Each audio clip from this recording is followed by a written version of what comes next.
Blackhead prevention begins with patience, not pressure.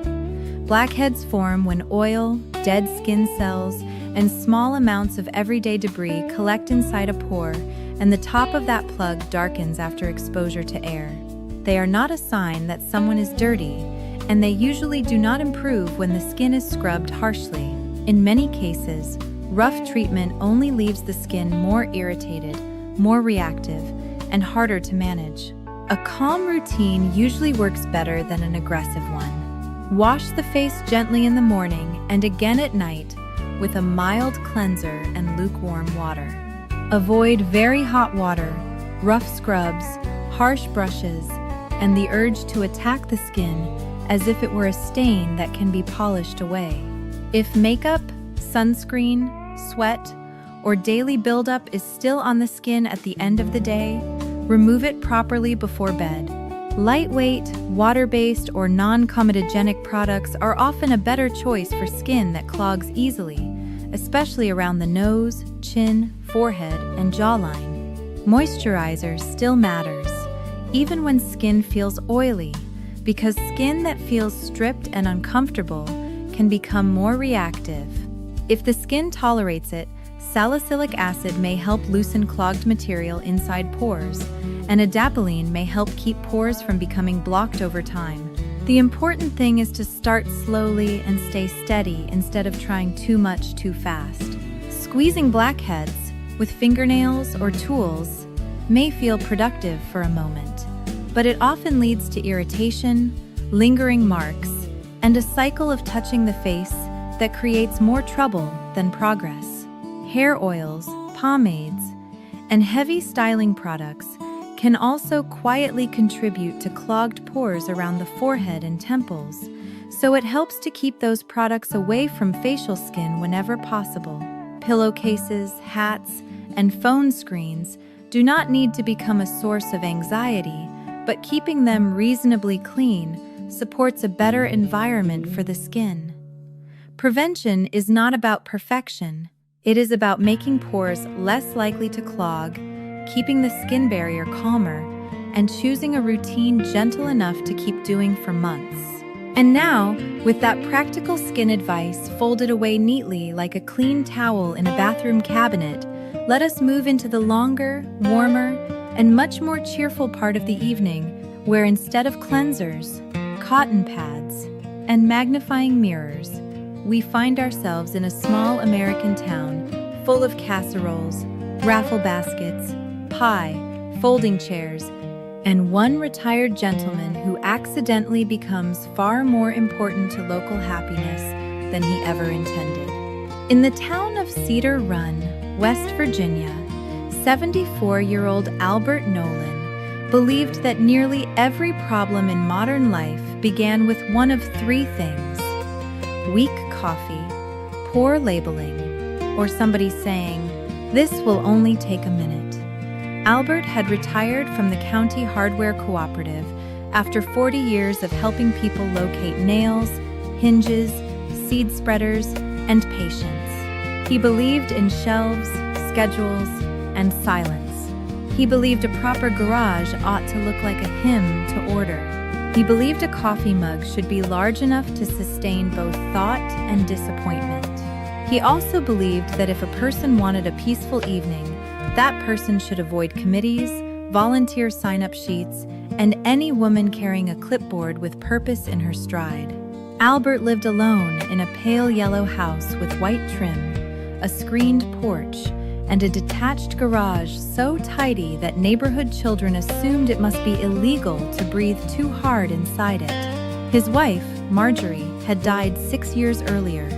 Since then, he had arranged his days carefully enough that even sadness had to stand in line. He rose at 6, coffee at 6 to 10, newspaper at 6:15, breakfast at 7, a walk at 8 if the weather was behaving, lunch at noon, a short nap at 1:30 that he called checking the structural integrity of the armchair, supper at 5:30, dishes by 6, porch by 6:30, bed at 10. It was steady, orderly, dependable, and on most days, that was enough. On some evenings, though, especially in late autumn, when the light faded early and the kitchen seemed too large after sunset, the quiet in the house felt less like peace and more like an extra guest who had overstayed. The chief disturbance to Albert's carefully defended calm was his next-door neighbor, Laureen Dalton. Laureen was 71, bright-eyed, brisk, and organized with the unwavering moral confidence of someone who had never once doubted that other people should be helping more. She wore cheerful cardigans, low, sensible shoes, and reading glasses on a silver chain that made her look fully prepared to correct a misspelled raffle sign while reorganizing the dessert table. She chaired the church fellowship committee, co-managed the library fundraiser, supervised the winter boot drive, and believed every resident of Cedar Run possessed a hidden gift for community service, especially the ones pretending to have allergies to public life. On a cold Thursday afternoon in October, Albert was sitting on his porch with a mug of coffee and half a slice of walnut cake when Laureen marched up the walkway, carrying a steaming casserole dish and a thick blue folder. Albert looked at the folder and said, "No." Laureen stopped on the bottom step. "You have not even heard what I'm asking. You have a folder. I also have baked chicken casserole. That means the folder is serious. That means I came prepared. For what? For your refusal." Albert leaned back in his chair. then at least one of us is planning realistically. Lorene came up the steps anyway, set the casserole on the porch table, and sat down without invitation, which was one of her more exhausting forms of affection. "The autumn porchlight dinner has a problem," she said. Albert closed his eyes for one brief second. The autumn porchlight dinner was Cedar Run's annual church hall gathering, featuring casseroles, raffle baskets, pie, local music, decorative lanterns, and enough folding chairs to suggest the town expected either supper or witness testimony. "What sort of problem?" he asked. The MC backed out. "Why? His daughter invited him to Charleston. That sounds legitimate." He also said he was not really a microphone person. Albert nodded. "That sounds wise." Lorene ignored him. "So naturally I thought of you. Why would you do that?" "Because you speak clearly, people trust you, and you are funny." Albert stared at her. "I am not funny. You are after 70. Dry counts. I sold fence latches. You spent 40 years explaining practical things to impractical people. You can handle a room. That is not the same as wanting one. You do not need to entertain. Just welcome people, introduce the musicians, announce the raffle baskets, and keep the evening moving. That sounds like work in polished shoes. That sounds like community. That sounds like trouble with gravy." Lorene smiled. "You'll be good." "I'll be reluctant. That is not a skill." "It should be." She tapped the folder. "I may already have written your name in pencil." Albert looked at the casserole. "You volunteered me before I agreed." "In pencil," she said. "I'm not reckless." "No," Albert replied. "Just efficient in a way that burdens the spirit. Tomorrow, 6 o'clock. And if I refuse, I'll tell everyone you were intimidated by a microphone and decorative wheat. Those are not equal threats. Together they make a believable story." So that was how Albert Nolan, retired hardware man and defender of quiet evenings, became the emergency MC of Cedar Run's autumn porchlight dinner. For the next 24 hours, Albert prepared as if he were about to broker peace between hostile pie territories. He found his navy blazer, the one reserved for weddings, funerals, and restaurant dinners with cloth napkins. He polished his loafers. He wrote note cards. Then he rewrote them. Then he made backup note cards in case the first set failed morally. On Friday morning, his daughter, Megan, called from Columbus. "Dad," Lorene told Mrs. Parker. "Mrs. Parker told Aunt Jean, and Aunt Jean told me you're hosting the church event." "Lorene should not have access to telecommunications infrastructure," Albert said. Megan laughed. "You'll do great. I have 7 note cards. That means you care. I have backup note cards. That means you're still completely yourself. I also practiced pronouncing the fiddler's last name.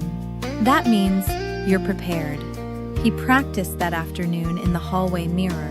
"Good evening, everyone, and welcome to the autumn porchlight dinner. Too stiff. Hello, friends and neighbors. Too cheerful." He looked like a man trying to sell discounted mulch. "Thank you all for coming tonight." Too vague. Coming for what? Exactly. And under what emotional arrangement? By the 6th attempt, he had introduced himself twice, thanked the umbrella stand, and nodded respectfully at the thermostat. At that point, he decided the house had endured enough. Lorene arrived at 5:40 in a rust-colored cardigan and earrings shaped like tiny lanterns. "You look distinguished," she said. "You look procedural," Albert replied. "That's because I am. That's what worries me." The church hall was already crowded when they arrived. Long tables draped in orange and brown paper cloths filled the room.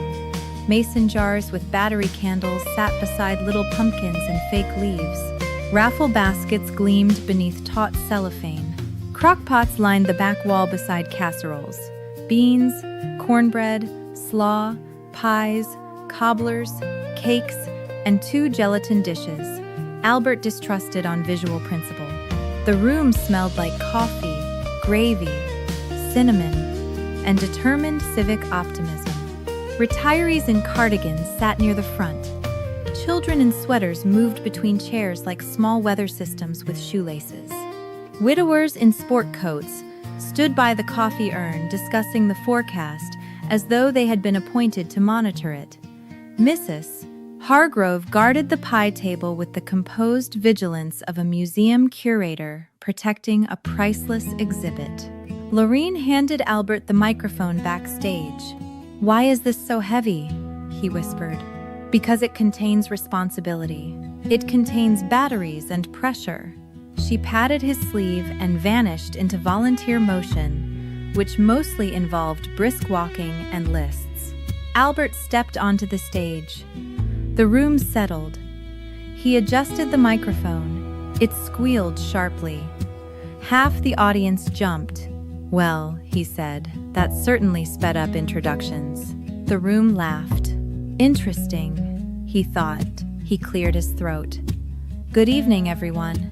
Welcome to Cedar Run's Autumn Porchlight Dinner, the only event in town where you can admire decorative pumpkins, win a raffle basket, and disagree privately about stuffing before dessert." The laughter came warm and immediate. "My name is Albert Nolan, and I'm your host tonight because the original MC apparently received a stronger competing offer involving family, travel, and a healthier relationship with microphones." Now the room was with him. Not wildly, not theatrically, but comfortably. He introduced the opening act, a local fiddle and guitar pair called Hollow Branch, who played old songs with cheerful energy and exactly the kind of timing that makes people clap before the tune is fully over. Afterward, Albert returned to the microphone and said, "Let's hear it again for Hollow Branch," proving that in West Virginia, nostalgia still has excellent rhythm. The audience laughed and applauded again. For the first hour, things went smoothly. There was music, supper, a short prayer, and the gentle movement of people pretending not to calculate how quickly they could reach dessert without appearing obvious. Albert relaxed. He even improvised a line while introducing the raffle baskets. "Please remember, enthusiasm is welcome, but this remains a fundraiser, not a territorial conflict." That got a solid laugh. Then Lorene rushed to the side of the stage with the expression of a woman who had discovered, once again, that planning was mostly decorative. "We have a problem," she whispered. Albert stared at her. "That phrase is getting far too much exercise." "The raffle tickets are missing." He blinked. "The sold tickets?" "Yes. You sold tickets and then lost them? We still have the baskets.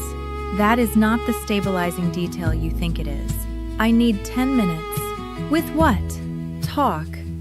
Ask the audience something. You're doing well." Then she vanished, which Albert was beginning to understand was her preferred management style. He stepped back to the microphone. "Ladies and gentlemen, while several competent adults search for the missing raffle tickets in a room containing no wilderness, I thought I'd ask an important question. How many of you have ever lost something and then found it in a place so absurd you had to question your own judgment?" Hands shot up all over the room. Albert nodded solemnly. "Good!